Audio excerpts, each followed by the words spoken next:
Flowers of White by Cathy Anderson Jones. Illustrated by Jean Ann Cossey. I was looking out my window one warm spring day. I wished my mother would let me go outside to run and play.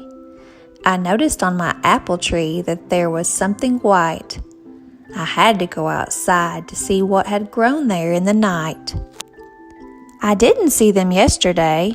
I wondered what they were. They looked like flowers in a way. I couldn't tell for sure. Then I heard Mother say, "What are you looking at? You may go outside to play, but put on your coat and hat."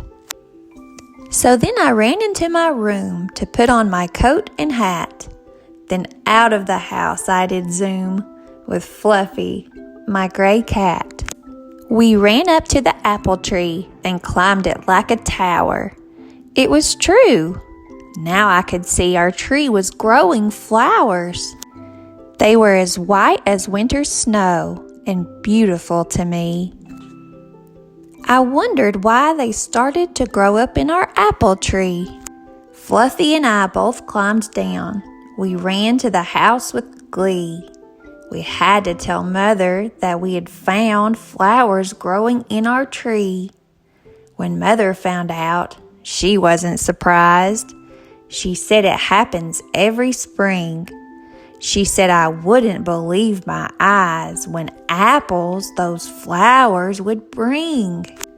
She told me to look at them every day, so I did, each and every morning.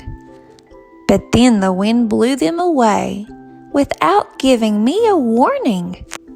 When I saw the flowers on the ground, I felt very sad indeed.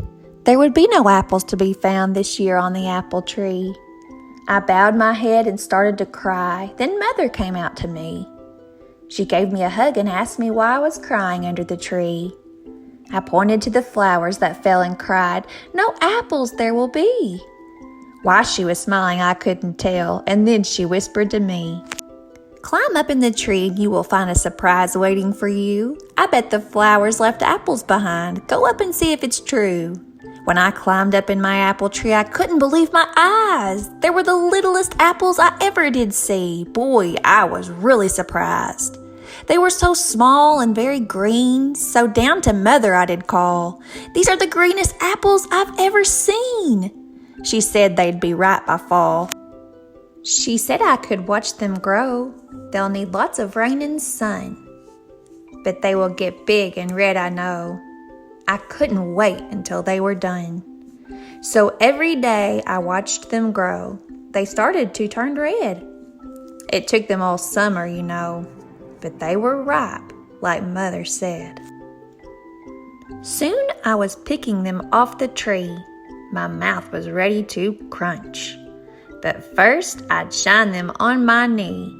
Then I'd start to munch. They were so juicy and so sweet. My mouth loved every bite.